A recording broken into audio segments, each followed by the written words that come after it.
So black-eyed kids. The mere idea of them terrifies me. It didn't used to. In fact, I didn't understand what the big deal was. I didn't know why. I mean, I read the online stories and articles about BEKs, just like everyone else, but I just didn't have the visceral reactions so many other people did when reading about them. So I embarked on a quest. I'd show people just how unscary these things were, whatever they were. Who knew if black-eyed kids was even a real thing? I'm the kind of person who needs to see it for myself. I began doing a lot of research online, looking at the paranormal sites, watching some scary videos on YouTube about BEKs, and from everything I gathered, they found you. You didn't find them. And it seemed like it was pretty much just by chance if they did find you. So what was I to do? I came up with a plan. I began putting up an anonymous ad on Craigslist. It read, "Black-eyed kids, I am not afraid of you. I want to meet you. 9 p.m. Wednesday.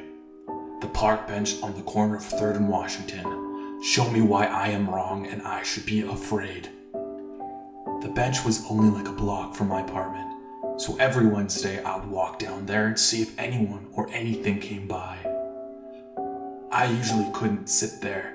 I'd stand back and watch. I'm not stupid.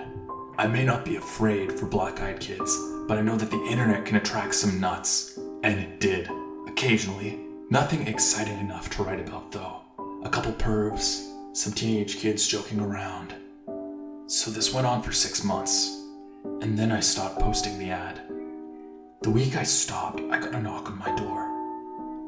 I was sitting on my couch, and it was a little after 9 p.m. I don't know how to explain it, but the second I heard that knock, my skin went ice cold. Ice cold. I didn't need to get up. I knew who it was, and much to my surprise, I was terrified already. I was wrong about not being afraid of black-eyed kids. The fear is on a different level, an instinctual primal level. But still, I managed to get up and open the door. And yup, there was a kid, about 9 years old. Olive skin, dark hair, solid black eyes staring up at me. "Can I come in?" he said. I was speechless. After what seemed like an eternity, I responded with a no and began closing the door. "We missed you at the park tonight," the boy said. I stopped closing the door.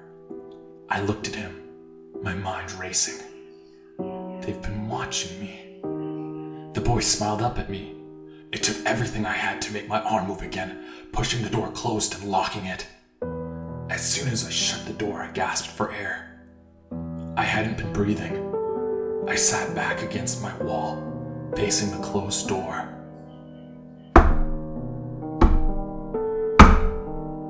He was still there. I waited. Nothing. It took me at least an hour to move from that spot, staring at the door. I didn't sleep that night, or the next. Eventually, I collapsed with exhaustion at my desk at work, only to be awakened minutes later by a nightmare memory of that boy. It's been 6 months. I can't explain the fear that washes over your body when you see those eyes on those kids, and the state of your mind, the way your body wants to listen to what they're telling you, what they're asking. I thought if I told you my story, it would help me get over what happened and warn others. I'm positive these kids are evil, and the people they meet who can't resist whatever power they wield. I don't think we will ever hear from those people.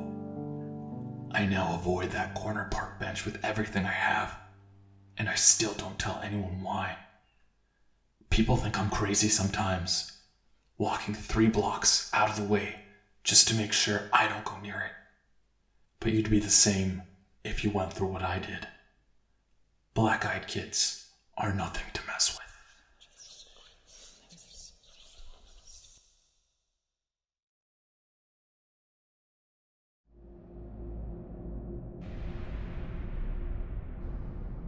Let me start by setting the stage for this encounter that happened a few years back. It was Christmas night, and I work in a decent-sized factory in New England as a security guard for the night shift. The factory was built in the 1900s and is located at the end of a residential suburban street, which was common for the time. Being at Christmas night, all the other employees and guards but myself were home for the holidays as I sat in the security office, which is detached from the main building next to Gate 1.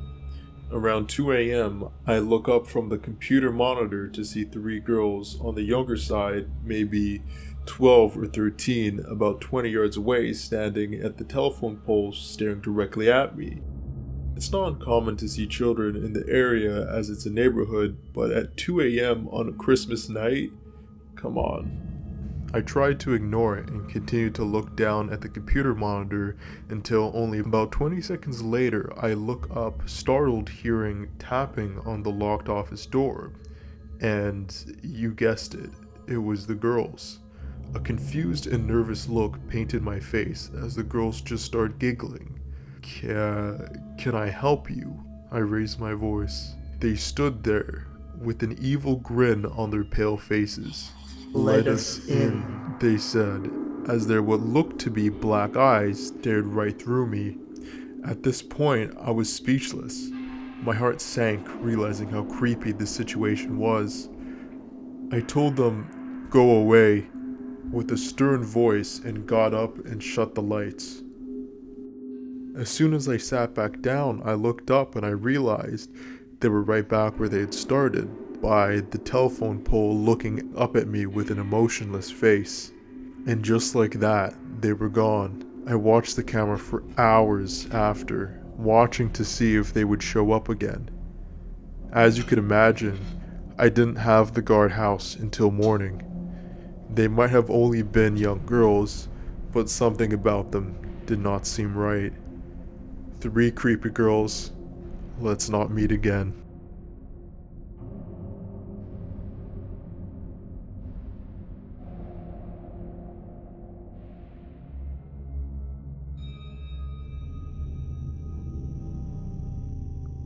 I was parked next to the lake with my ex, no prizes for guessing why, when we saw a kid walk past our car, and they looked like they're trying to slash my tire. As you can imagine, I was pissed, so I got out and went to grab the kid. Now, I'm 6'5", so if I got out of the car looking pissed, most people would run. The kid just stared at me. I could tell there was something wrong straight away. I told him to go away and leave us alone. He turned on the spot and walked up a lane past an old school, and I walked to the edge of the path to make sure he was really going. It was too late. He just disappeared into thin air. There was nowhere he could have hidden in the space of 5 seconds, and on one side of the lane was the lake, which was fenced off with 6-foot railings. The other side was a stone wall of the school. There weren't any trees or vegetation. He just disappeared.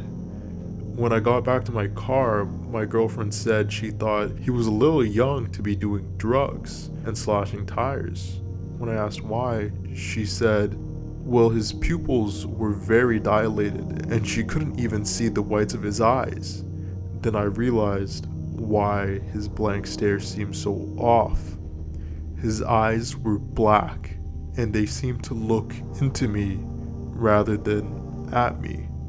I'm not sure what the entity was, whether it was a ghost, though I didn't get the normal feelings I get when they're around. Nor did I feel uneasy except for the stare and the disappearing act. It could have been a demon or PK phenomena, but I've never really dealt with either of those before, so I wouldn't be able to tell.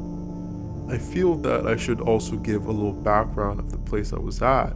The school was an old water mill where many children lost their lives during the 1800s. The lake next to it has had many people commit suicide or drown in it over the years. I believe that there was a murder in the woods, which are just behind the lake too. In hindsight, it wasn't the best makeout location, but I'm not normally afraid of the paranormal. I have a healthy respect for it, but until this incident, I've never really been uneasy.